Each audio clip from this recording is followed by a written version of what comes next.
episode 8 of No Ordinary Investigator, where everything is suspect until it is not. Today, we are going to go over some information to do with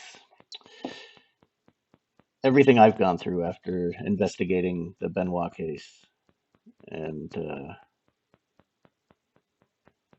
how it's affected me and my family. And we'll start with the disclosure here in just a second. So this is the disclosure. Seems pretty basic so far.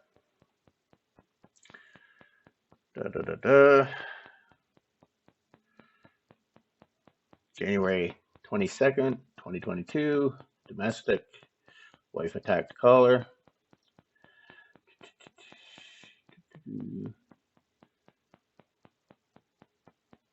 But it's not necessarily anything here other than the fact I was arrested for defending myself and my children. That bothers me.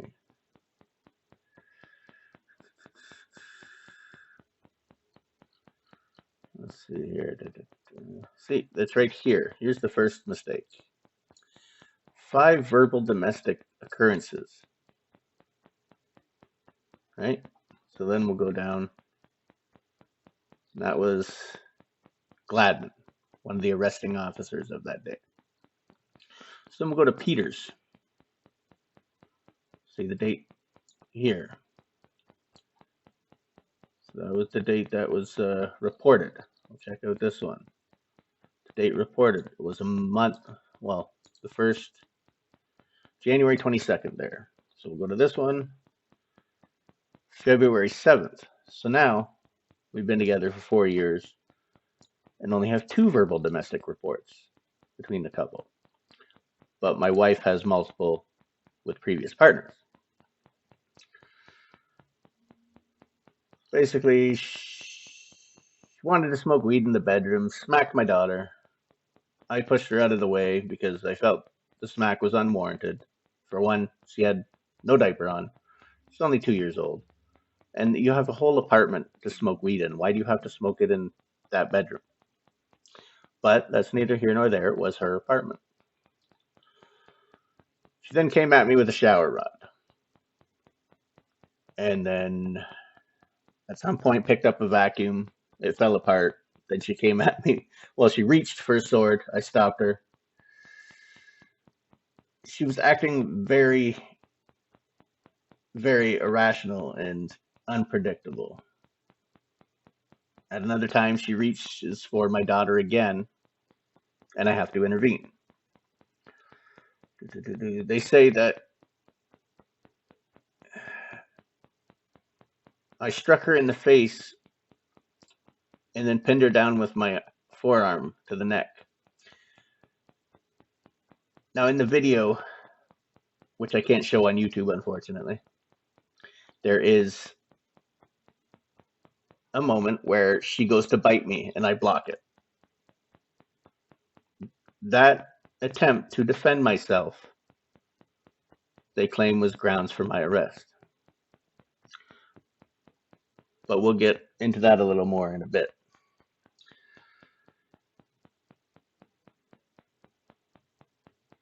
There we go. So then the Children's Aid were involved. They ended up taking my children away.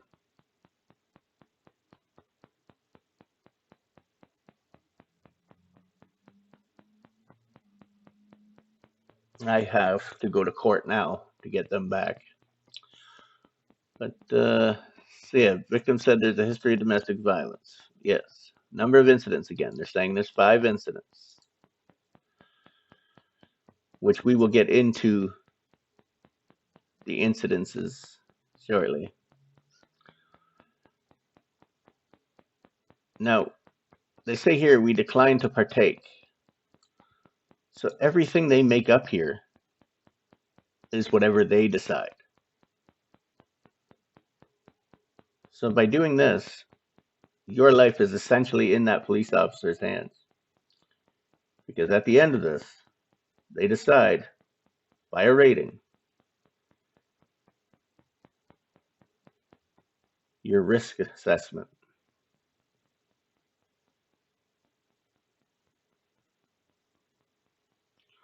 We'll keep going down. Lots of redacted stuff for some reason. And when I went to court for it, the Crown refused to release it. Said it was to protect the accuser. But I have a copy of my ex-wife's disclosure as well, and the exact same spots are redacted on hers as well, which is very suspicious. We'll keep going. So this is just our statements. These are basically hearsay for the most part. Well, what they did was they got me to give a witness statement without cautioning me, demanding security videos that I had. Not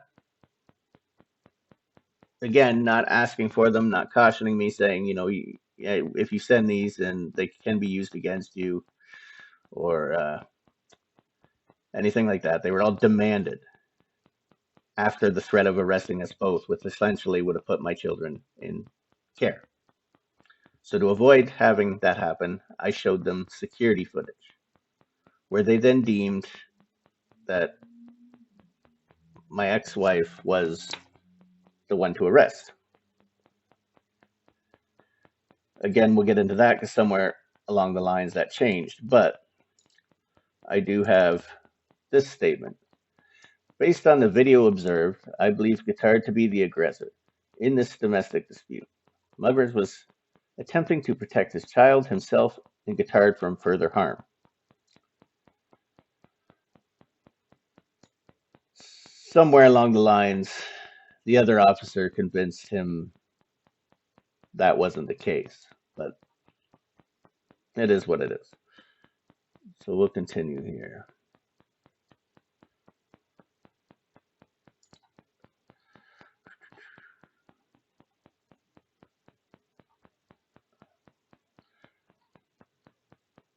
Name of the accused. We did not get asked to partake in this. In fact, it showed up the day after the court date.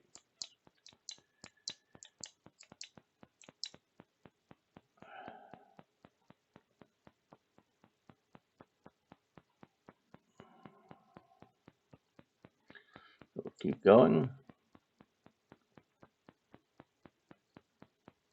Lots of, how are you supposed to defend yourself properly with all these redactions? When I went to court, they refused to let me represent myself, gave me a lawyer that I didn't want, who forced me to take a deal eventually, saying it was the best deal I was going to get, but yet nobody wanted to listen to anything I had to say, look at any of the evidence I had.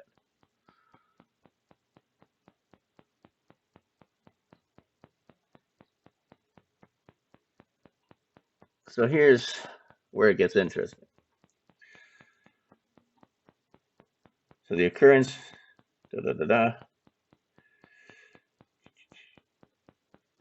We've been together for 2 years.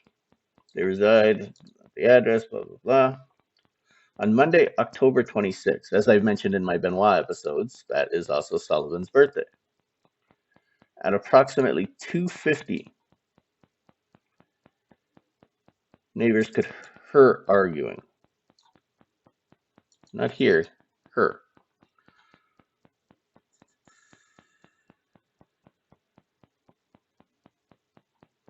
So yes, during this situation, what they failed to mention is I was held against my will,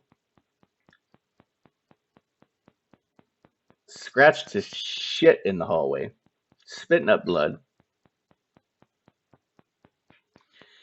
and they never came in the apartment. So I don't know how they would know about the condition of the apartment. We met them in the hallway.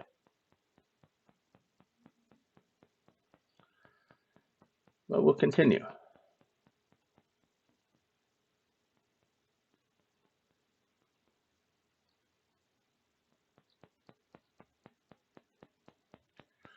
Previous occurrences and reports.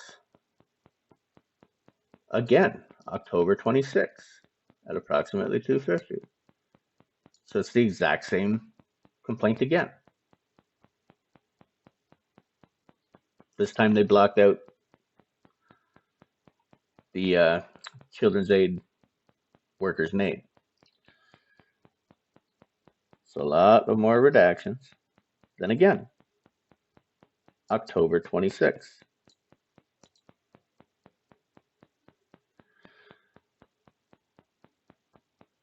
And it goes on to say that there are only 2 children in the residence, Kaylin and Dennis.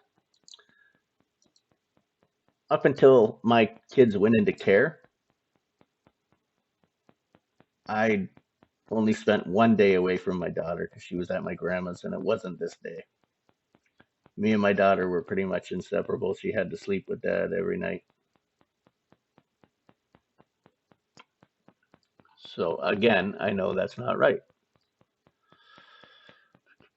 And again, October 26th. And how do we have the same police officers show up? Constable for me, no constable for her. Seems odd. Place of safety offered. So apparently she was offered a place of safety when she held me against my will. She beat on me. She admitted to not being on her meds and having postpartum.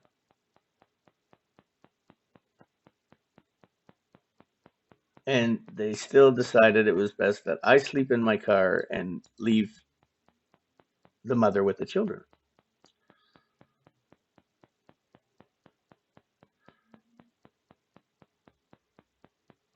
See, Guittard appeared upset, but did not have any bruising marks of any kind.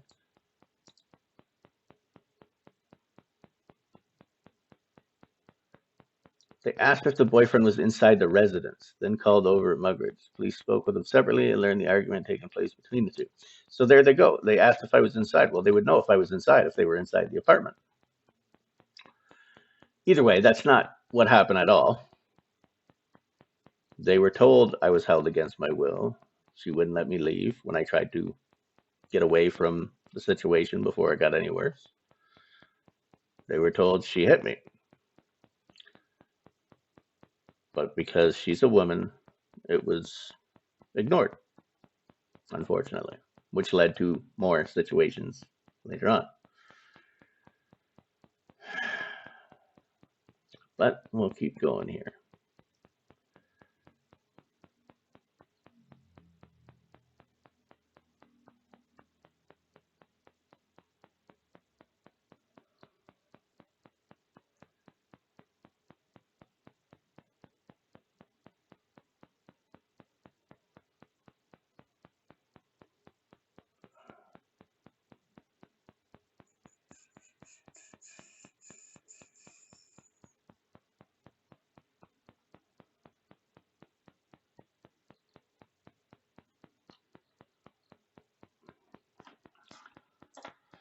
So that this is from, as you can see, there's this, the shower rod is on the ground here. So she's already came at me with that. I snapped it in half, gave it back to her. I sat down on the bed.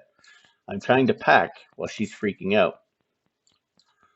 But if you look at her, this is from the actual security footage, by the way, which I can't show. But look at the shadow behind her. Seems weird, eh? So I started to mess around with it a bit.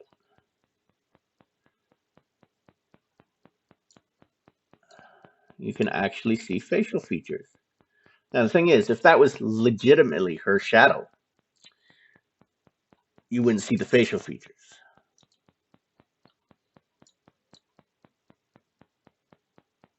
My ex-wife has a history of witchcraft. She's a medium, a channeler, and things like to influence her. Now, as this says, the shadow behind her recognized as a reptilian. This is the best I've had this shadow show up so far. If you look here,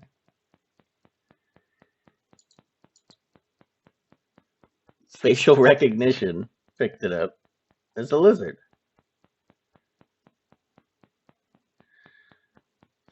Prior to earlier this week, this was the kind of the best I could get it.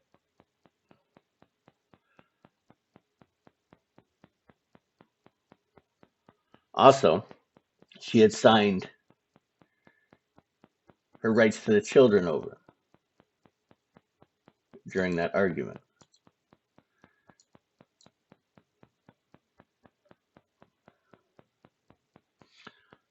This love note she wrote when we first got together.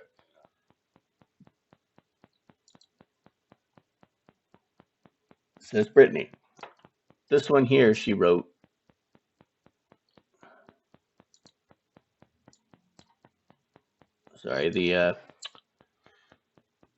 removing the right, giving up the rights to the children, she wrote that day, January 22nd. And it looks more like it says be alone.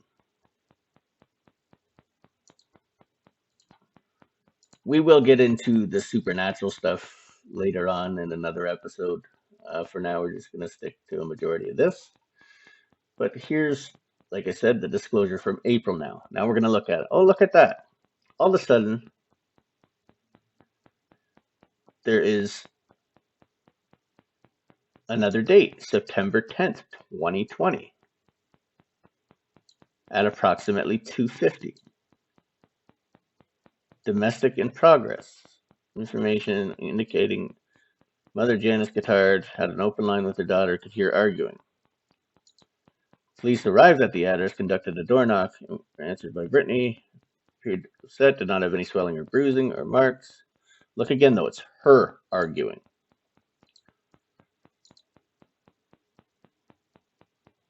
On top of that,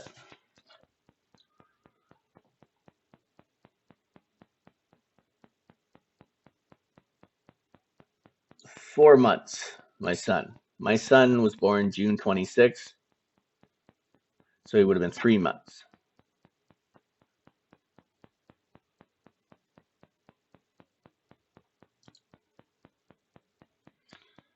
Now, they didn't call the children's aid at this point.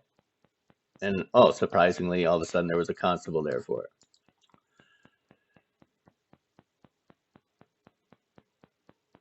They didn't offer me a place of safety. I slept in my car again. Again, held against my will. Beat to shit.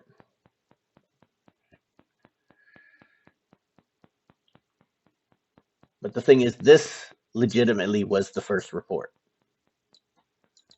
This was the first time the cops showed up.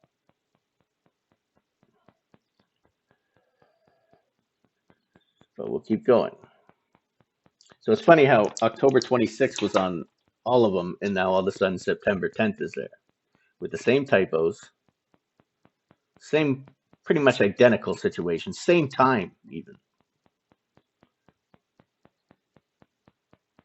And again with all the redacted stuff.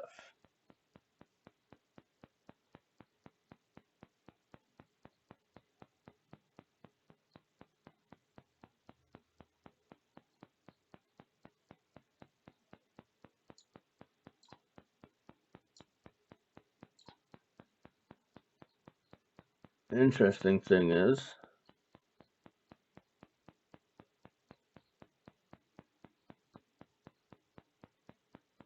again, it says 5.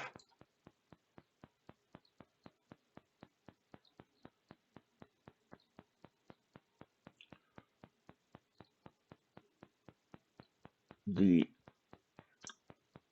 ODAR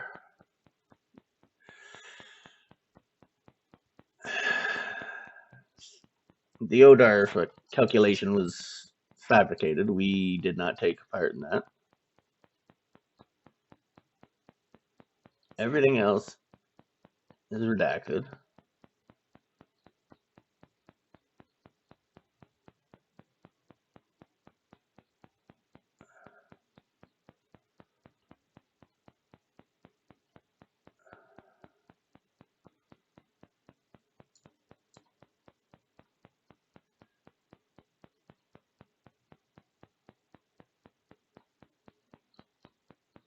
There it is, October 26th. It says 4 months again. Yeah, at that point, June, July, August, September, October. So it would have been 4 months now. 250. Her arguing.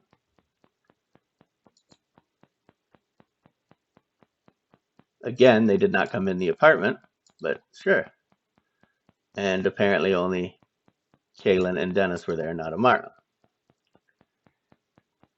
So the interesting thing about that is, look at the date, October 26th at approximately 2:50.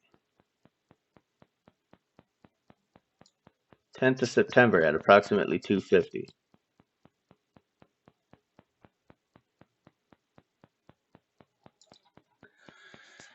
Well, September comes before October. So it goes to show somebody's played games with the disclosures.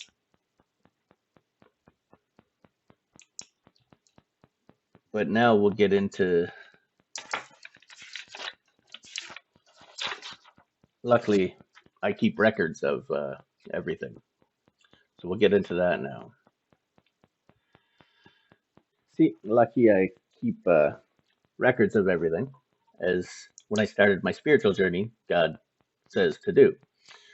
So September 10th, 2020 occurrence, which would have been the first occurrence. I even have the incident number.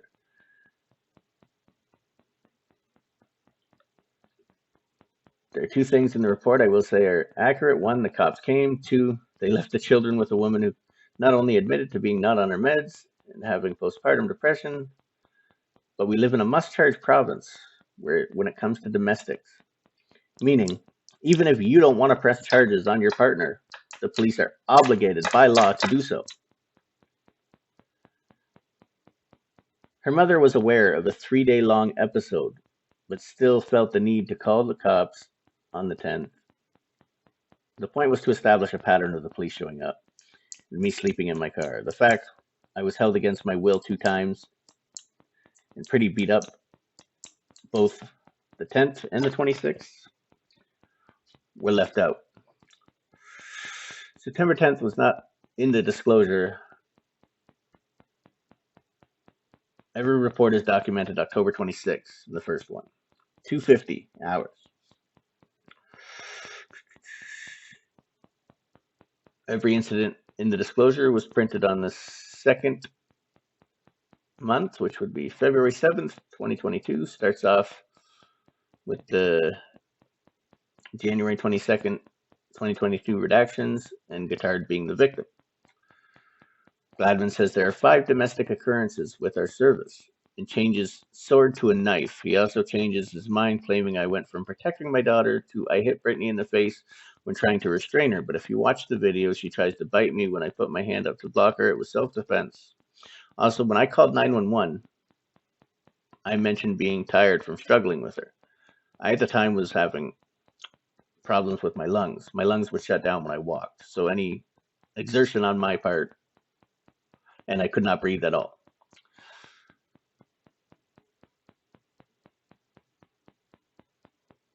My thought was the children not getting hurt. As the video shows, I would not have gotten them out of the house, just like the past reports. The videos Peplo would demand after I had showed him the one by saying, I want, I need, as he demanded the second using a threat of arresting both of us as a form of entrapment, telling me to send it to, and then he went silent for a few seconds as his eyes looked off to the side for 2 or 3 seconds before giving me his partner's email for some reason. Why not his own? Why did I have to send them to Gladman? From 6:32 p.m. to 8 p.m., Michael Peplo and Brittany Guittard would be alone outside while Gladman took my statement. Again, never cautioned. My other option was jail and the kids in care. The question then becomes, who searched Brittany with no female officer on scene? It's a long time for a male officer to be alone with a female prisoner. 8 p.m. I ran down before they left and gave Brittany $40 so she could take a cab wherever she needed to go. She got released from the station at 9:12. 9:20, I get a text from her friend saying she's on her way in a cab. So there we go. She's already breaking what would be her no contact order. At 10:05, Peplo calls me saying he wants a fourth video with no mention of Brittany being released. Brittany returns to the apartment just 15 minutes before the cops come to arrest me. I'm told to sign the papers. 1:15 a.m., police come to arrest me, but papers from Mendez are signed at 1:18 a.m.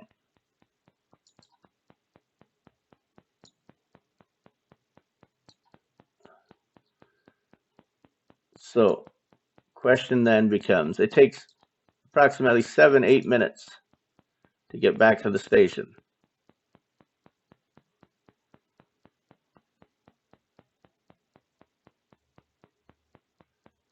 So how could you have possibly given me the papers for my arrest at 1:15 and then had Mendez sign them at 1:18?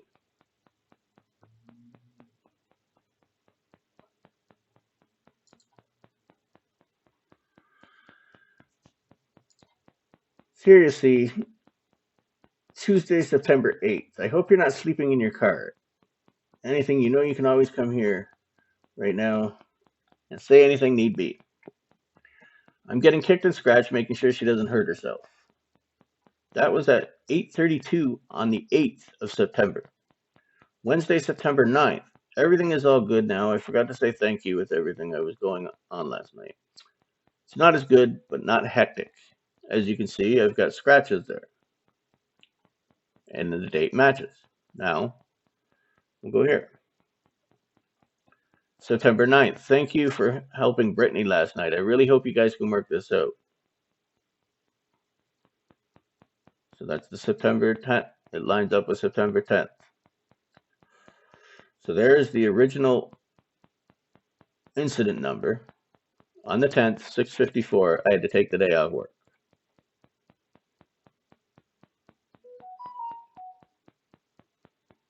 She won't listen to reason. She's trying to kill herself again. Do you have any puffers? Britt's struggling to breathe. No reply. But if you go to the April disclosure, again, with her mom being the witness, a witness to, like, this is all hearsay. Nobody was actually there, so there's no way to say what actually happened. Where is it here?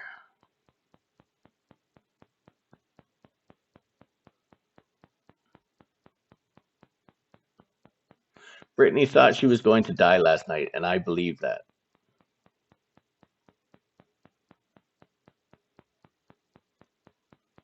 Brittany might not say it, but she's scared of him. She's petrified of this man.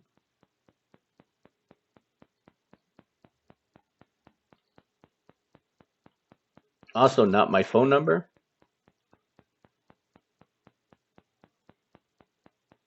But we'll keep going. So, if you were so worried about your daughter's life, why no response when I asked about puffers? There's no record of the police who came on the 10th or the 26th.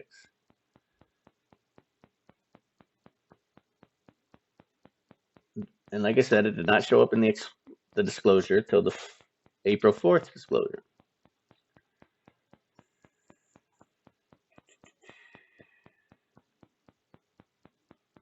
They are pretty much identical. So then it is here, this is why I want to talk things out with you. I'm not the person I was. I'm so much better now because of you. This is what she says to me. Classic narcissistic behavior. It's the same thing you did when I tried to get the kids out of the apartment. The same thing you did when I would try to leave. I even had to call the cops twice just to get out. The last time I did, because of that, we both ended up arrested. Now, that's a typo. The cops were called twice. The third time would be the time I called. She says, yes, I know, and I hold myself responsible for that.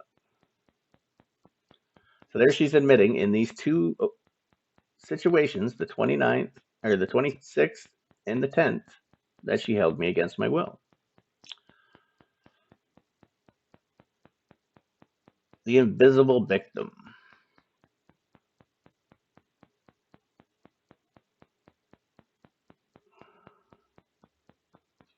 The biggest problem with the fabricating October 26th incident made me look like there were more occurrences when before January 22nd I confirmed that as the evidence, there is evidence to support both dates have the same time. September 10th, one not showing up until April in the previous disclosures, very suspicious. Showing nothing but October 26th and everything else is redacted and not accurate, as the evidence I supported shows the police and the justice system. This complete inability for the officers involved to not check that the documents they send out to the Crown and the judge, the same documents that they are using, or the same documents that are used by the Children's Aid to keep my children, have been completed as authentic as possible. It is disturbing. My children have been in care since 2022 because of the sloppy paperwork handed in. It's not okay you are playing with people's lives. Clearly someone has been playing with the files. They're pretty much identical. And like I said, the other one was not changed until April 4th, 2022.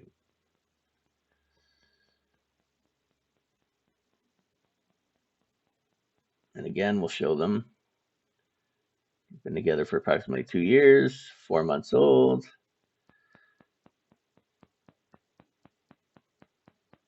October 26th at 2:50, her arguing. And other than that, it's pretty much identical. Again, they never came in the house that date, and they never came in the house on the September 10th date. Here it is again.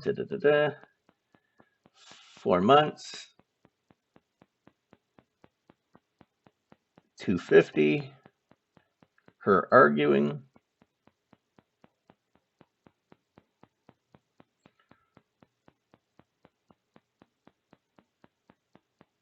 The one in the April 4th, 2022 disclosure does not even have the information for the printer it came from. So then we'll keep going down here. So there again. So between August and September, or sorry, October and September, and then January, because that's when this is dated, that would be 3 incidences. 3 incidents reports. But why does it say 5? We'll keep going again though. February 7th, 2022, 2 verbal domestic reports on file. She has multiple reports. But they're using them against me. Now it says here, by Gladman, 5. The contradictions between Gladman and Peters is very concerning. It shows how much tampering has been done with my file. You have no idea how hard Children's Aid has made my life over the last few years, and the fabricated documents put together by the people involved are directly to blame. The milestones alone, my children went into care age 2 and 3, and now are going to be 5 and 6. And they are the only family I have.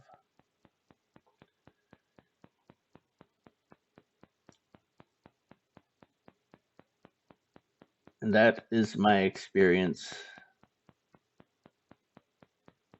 since investigating the Benoit case.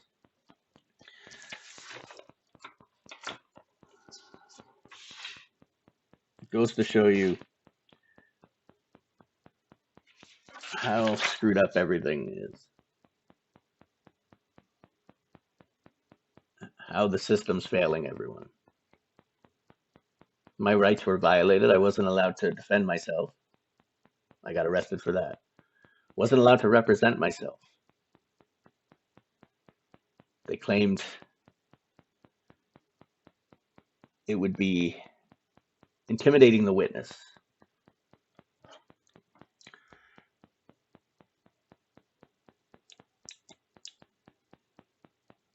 I didn't even get to make a phone call. They claimed they called duty counsel for me. There's no proof of that. I asked to call my employer so I wouldn't lose my job. They said no, and then wrote that I was unemployed in my paperwork.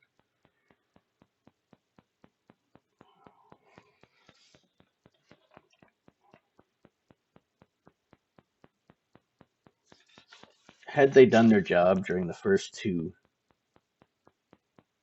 occasions in 2020, 2022 wouldn't have happened. But all they wanted to know when she came out into the hallway was, tell me the truth, did he hit you? She goes, no, I hit him. She admitted it. No charges.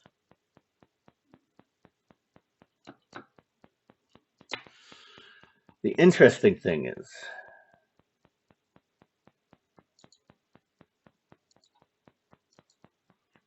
here is her on October 26th, 2020, after I stopped her from hurting herself again. She said she was going to jump off the Red Hill. I find it funny that when her mother calls the police, though, she leaves out anything that paints her daughter in a bad light. Look at that. That is a person who is tired from the soul. That is a person who has no will to live.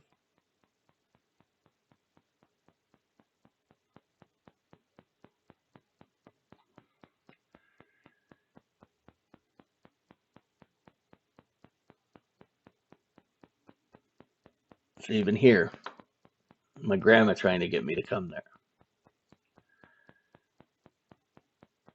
This is from another date that was not reported, which we will get into. This has more to do with the supernatural. This is the effects of an exorcism.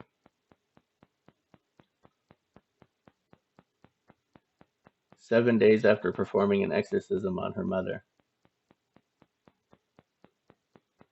she went, my ex-wife, sorry, went nuts. And that's what happened.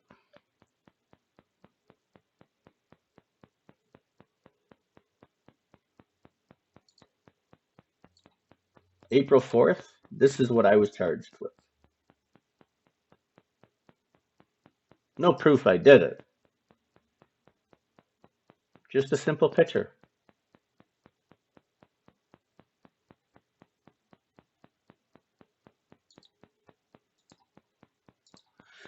This is the number of female intimate partner violence victims in Canada in 2019. In Ontario, 5,892 males, 24,293 females. Now,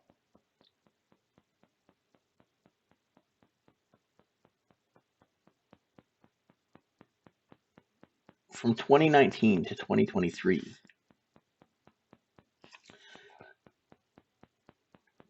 for males, there was 1,108 was the increase.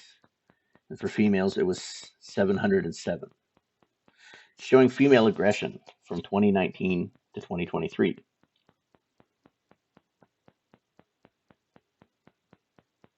2020 to 2022, that was when my ex-wife became physically abusive. So we'll continue to look here now. Number of violent crimes in Canada from 2002 to 2023. The lowest it's ever been in 2014. 2019 and 2020. That's when it sat still. At the same time, my ex-wife became more violent. So did the rest of the world. Or the rest of Canada, sorry. there was an increase in domestic violence, an increase in children going into care over domestic violence.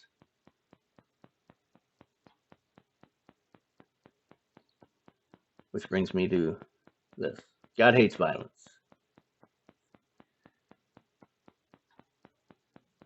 In the end times,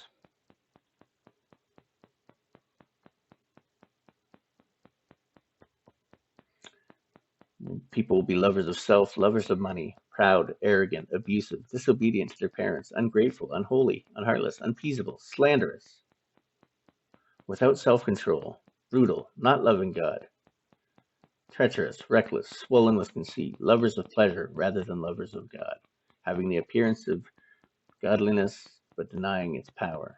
Avoid such people.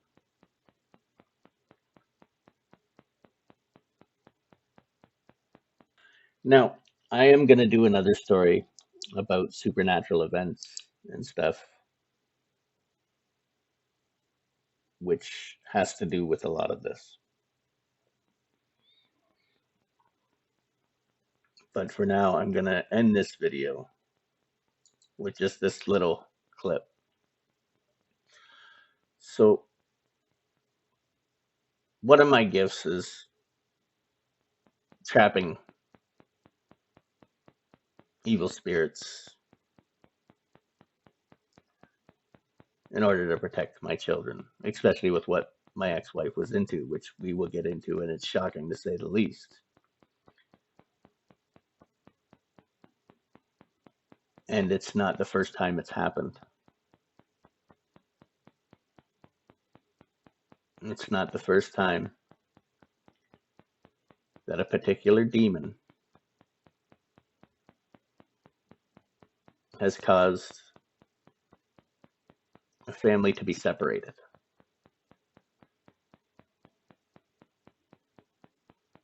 Using Child Protective Services, or in Canada, Children's Aid, to do so.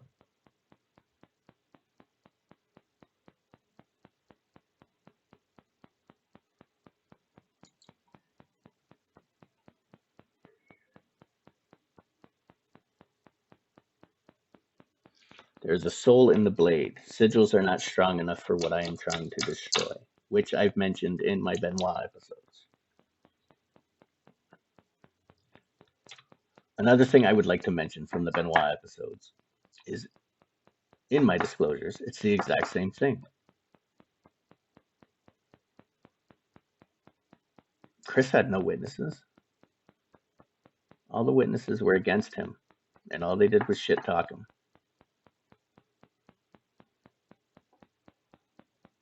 But we'll continue.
That is what I was trying to destroy.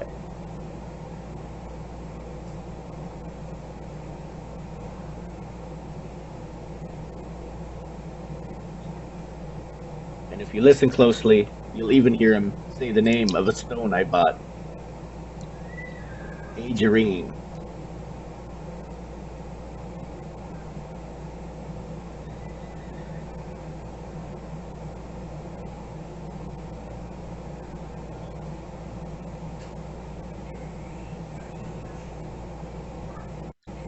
There,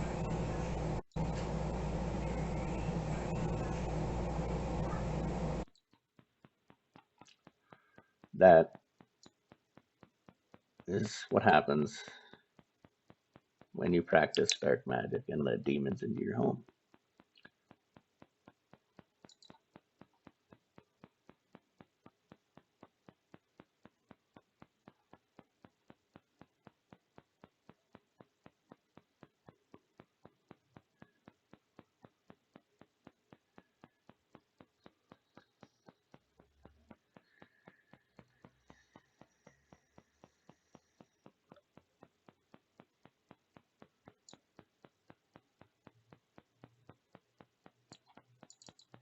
And you know that you are.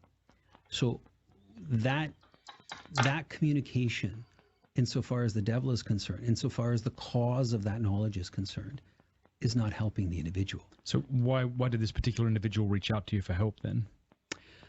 Because she had incredible diabolical attacks happening in her home. Her health was deteriorating. She had this incredibly ugly rash all over her body. She was barely able to sleep because she'd be stirred awake. There were noises, growlings, howls, train horns sounding in her home all through the night, all through the day. And yet she wasn't willing to settle down. She wasn't willing to set aside these extraordinary gifts that she was given. So do you meet with her and interview her and then and see for yourself that these abilities are being given her? And right, I see. Yeah. So the fact, if I recall, there had already been a priest or two that were there, and they themselves had witnessed a strange diabolical of Christianity. Like, have someone come in behind you. It gives nothing. Well, maybe you think it'll give nothing, but I imagine there's some people out there like, dude, if I could see this stuff happen, it would do something for me. No. So why aren't you filming it? No, it wouldn't. Because Hollywood, those are called special effects, right? So that doesn't eliminate that possibility, right? Martins creates his own special effects, right? So that's one, right? Two is the fact that you're invading somebody's privacy when you do that, right? Like if you all of a sudden had an infestation in your home, right? So let's say a variety of phenomena are happening, and we can just fill in the blanks of what those are. But your life becomes a living hell, right? You wake up with scratches on your body, your kids. And if you're being attacked, your kids are being attacked 10 times more, because the devil is going to go after what you love the most. And, so then all of a sudden, you call up Father Martins or whoever, whatever exorcist, and he shows up with a camera crew. How are you going to feel about that? But there's got to be at least one person who would say, no, I want the truth of this to be known. Oh, they do. So bring that phone with you. I automatically don't trust those people, because what kind of fame are you looking for? Right? I'm not going to give you that audience. I'm not going to be the vehicle that gives you a notoriety for this. You're coming to me for help in dealing with a spiritual problem. As long as you cooperate with me in doing it the way it needs to be done, I'm your best friend.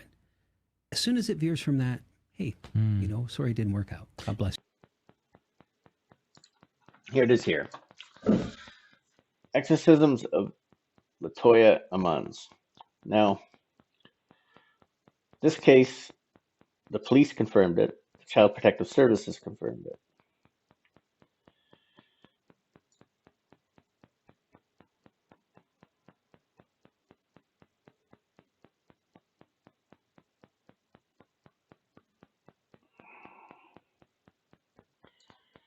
Awoke a shadowy figure of a man in the living room.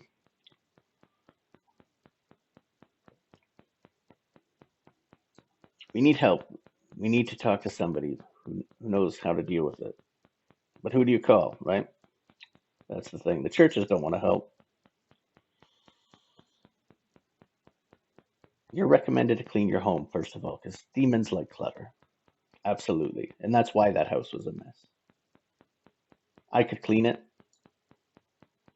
and I would end up being attacked with respiratory issues right afterwards. My respiratory issues have been gone since I got out of that home.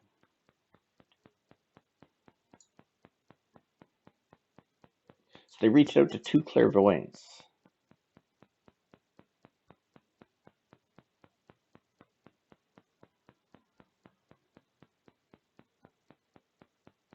burned sage. They could hardly breathe. Smoke was so thick they could hardly breathe. I've done that, been there. Nothing odd happened for a few days. 3 days. There it is again. 3 days. Then things got worse.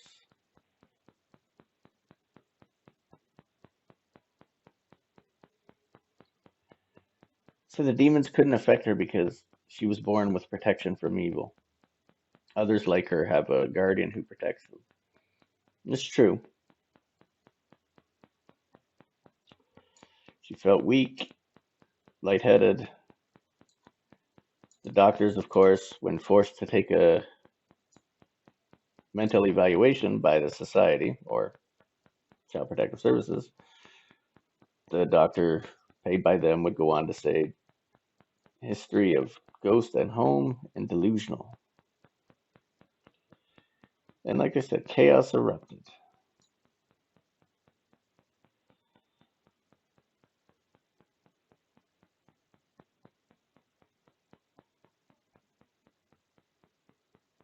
The doctor would not believe them.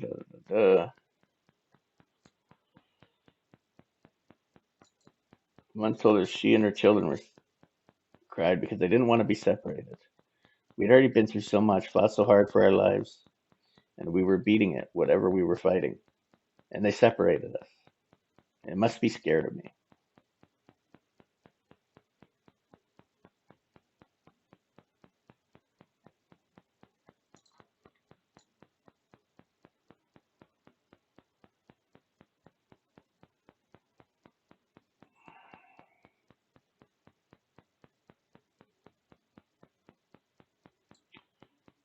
Recorded audio. When he played it back, heard an unknown voice whisper, "Hey," according to Lake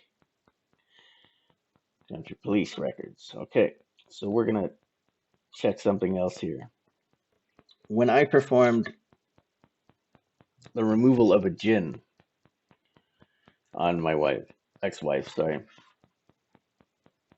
back in 2021,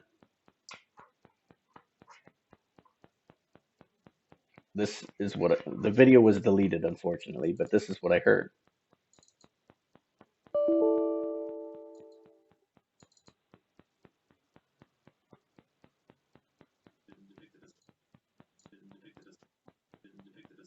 Now I've recorded it so that way I could keep playing it.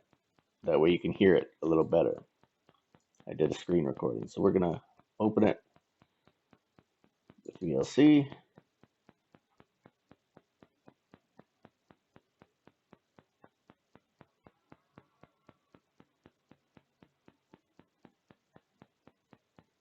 Might take a bit.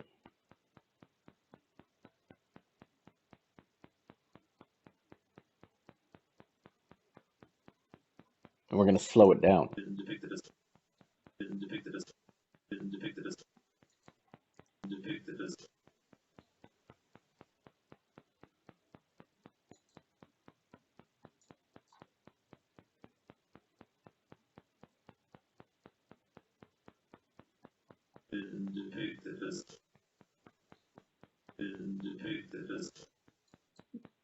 Get him to pay for this. So they did perform an exorcism on everyone but the 7-year-old boy who was attacked the most.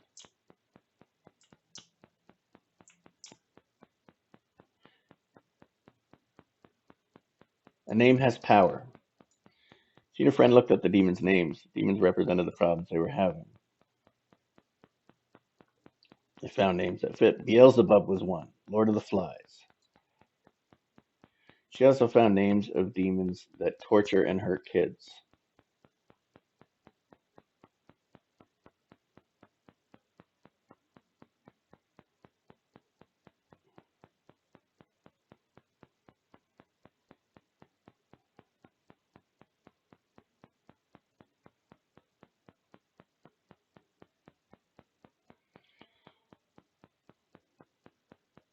Also, after removing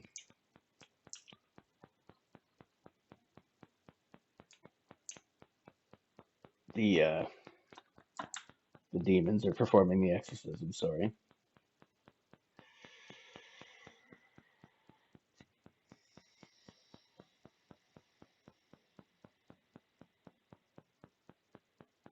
the one lady went through a span where she kept hurting herself. Like it was nothing but bad luck.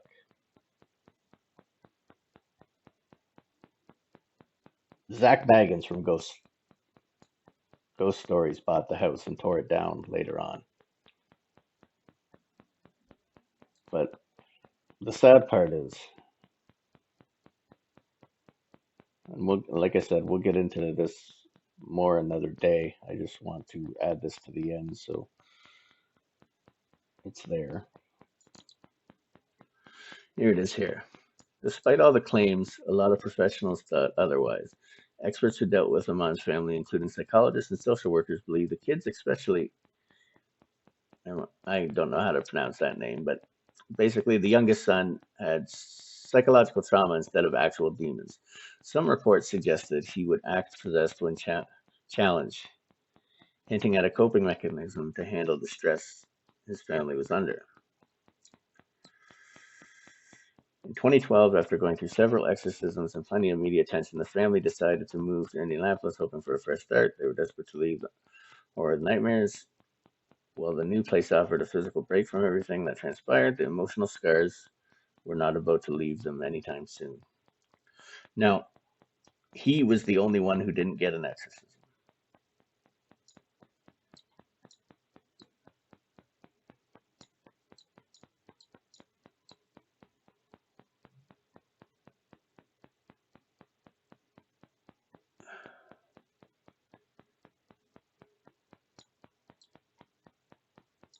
He was never officially exorcised. He ended up dying in 2021. They don't say how, which leads me to believe it was suicide.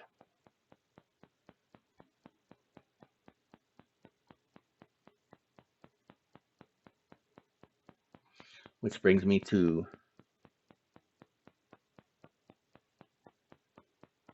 the fact medical professionals need to start looking at spiritual stuff just as well. You can, the devil,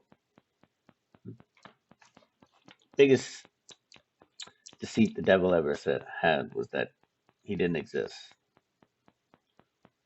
The second greatest trick was convincing people that he was a decent guy. Demons hide behind mental illness. As you can see here, Jinn and mental health cited the article's significant clinical implications mental health professionals should be aware of, and models adopted by their patients. This is Jinn and mental health, looking at Jinn possession in modern psychiatric practice.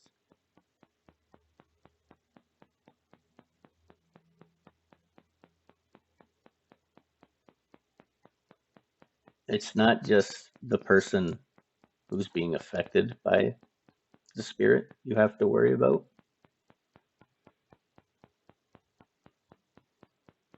Like like Latoya said, she was protected. So what do they do with protected people? They use everyone around them, the ones that are easily influenced.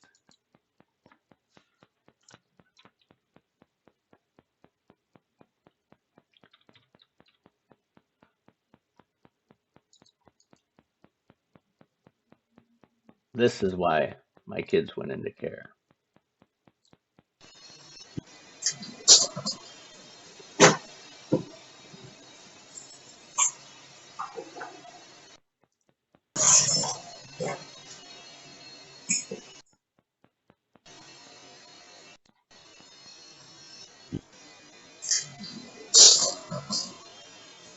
He said he'd kill himself. He said he'd kill himself.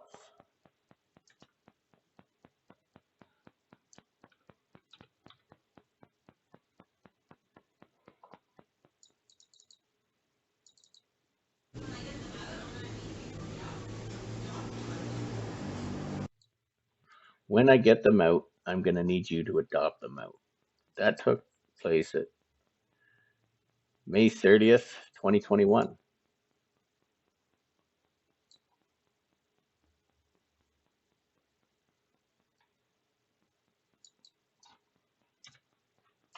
Another concerning one is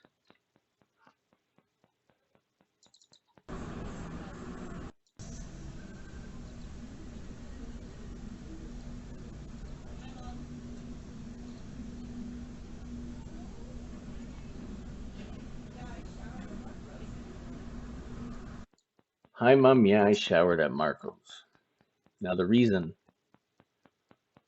that one is kind of troubling.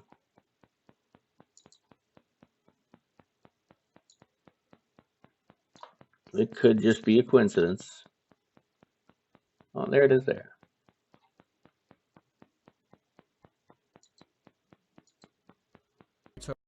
In nomine Patris et Filii et Spiritus Sancti. Amen. So yes, Father, what would you say to somebody who is skeptical about this whole thing, like demonic possession,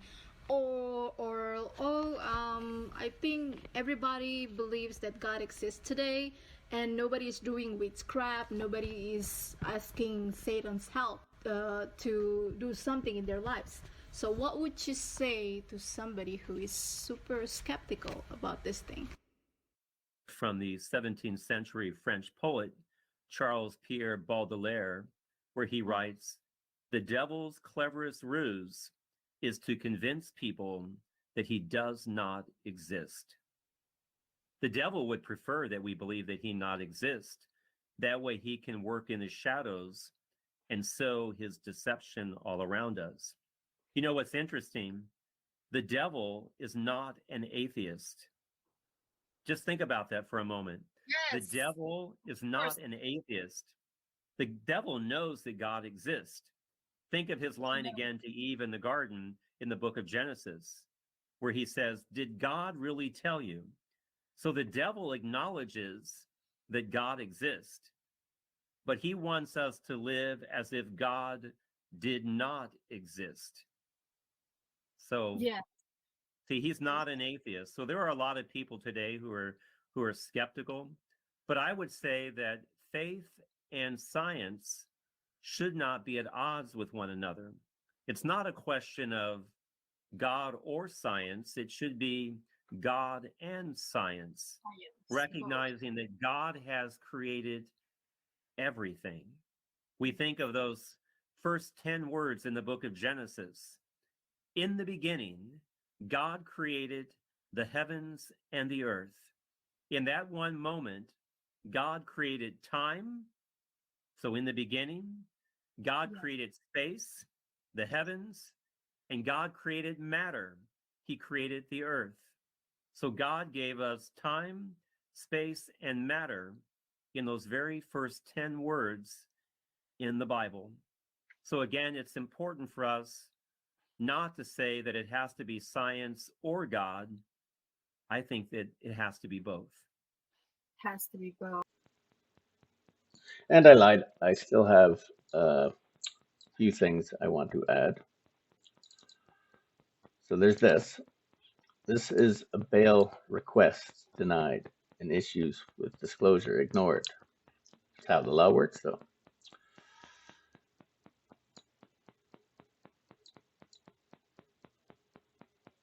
So I explained that the neighbor who had the children no longer has the children as they went to live somewhere else more suitable, and that we would like access to the apartment back because in order to get our kids back, we need to have a clean apartment and the mother to be on her meds, and I'm willing to take responsibility for that.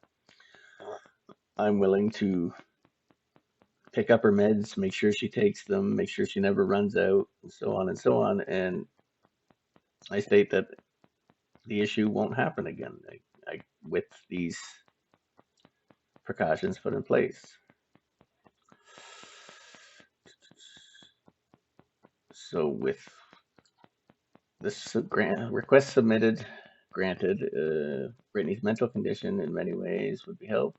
She would return home, have the help needed to remain medicated, get her apartment up to the standards requested by the children's aid. Amara and Dennis Jr. would have return home. Brittany would then have her family back and be surrounded by people that love her and want to help her with her medication plan.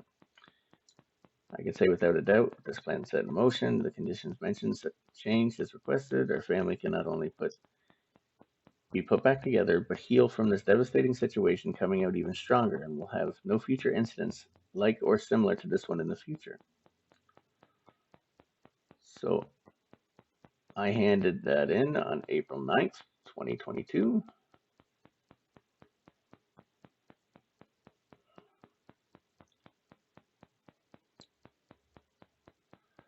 And April 9th, 2022.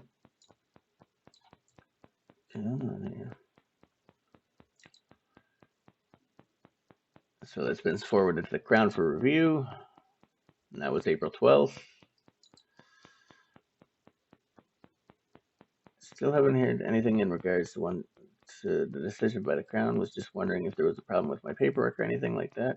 The first step in getting my children back / my family back and returning home myself. Thank you for your time.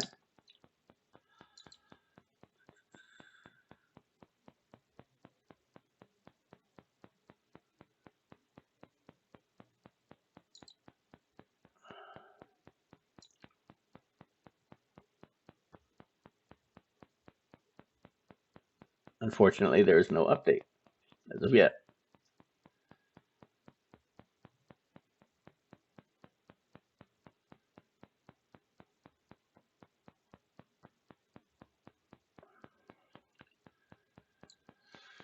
Then, like 2 months later, it's my understanding you retain Cole Rafferty as your lawyer. If that is the case, any correspondence, including bail requests, should be done by your lawyer. That said, the Crown has reviewed requests to vary your bail conditions. We are not prepared to consent to it this time. Now, the thing is, no lawyer wants to touch a case unless they're there right from the beginning. So, again, I was going to have to represent myself, but they forced the lawyer upon me that I did not pay, that I did not hire. Talking with a representative from Cole Rafferty's office, but I have not received any legal aid certificate or obtained a lawyer, so once again, I will kindly ask for an update on my application that was sent in months ago. Thanks. So basically, I was told no, they're not going to agree to any sort of bail verification. Then, a few months later, all of a sudden, they want to give my ex-wife access to the apartment. No one is living there because the Crown wouldn't let us. So somebody is paying rent on this unit, but cannot live there legally. Doesn't mean she wasn't, but that's how messed up the system is. You get kicked out of a place you live in and have to pay the rent still, and they do not provide you with any other place to live.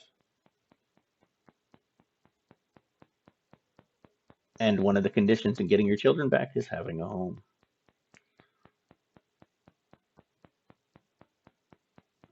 So you can see here, the bail verification was proposed. She's looking to move back in this one in Sanford. Said that I moved out and changed the locks on this residence. She changed the locks, locking me out after we had been arrested and I was allowed back in. So I went there and I cleaned up after the dogs and the cats and the rabbits and everything. Again, nobody seemed to want to help. So then I said, if I have the option to let her back into the apartment, I'm not going to let somebody else be homeless, especially with her mental issues. So she was allowed to go back to the apartment.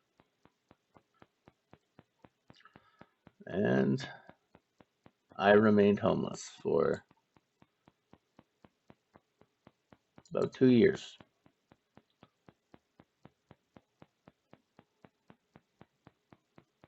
During a housing crisis.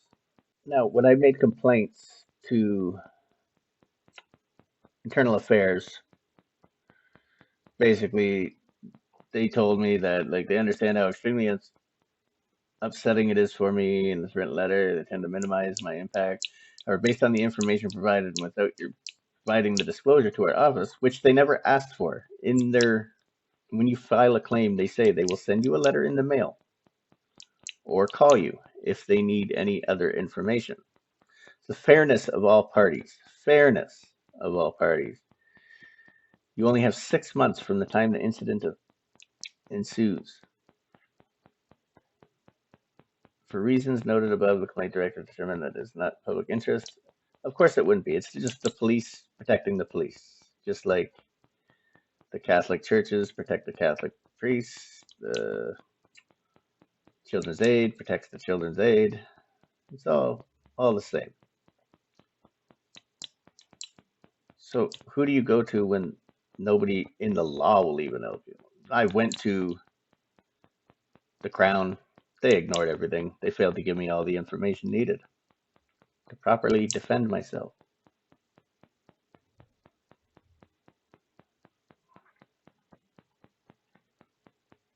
The system is falling apart and everyone just accepts it. We're slowly losing our civil rights and we get told that's just the way the law works. The law's not working. The system's not working. It's making things worse. But those who benefit from it see no reason for it to be changed.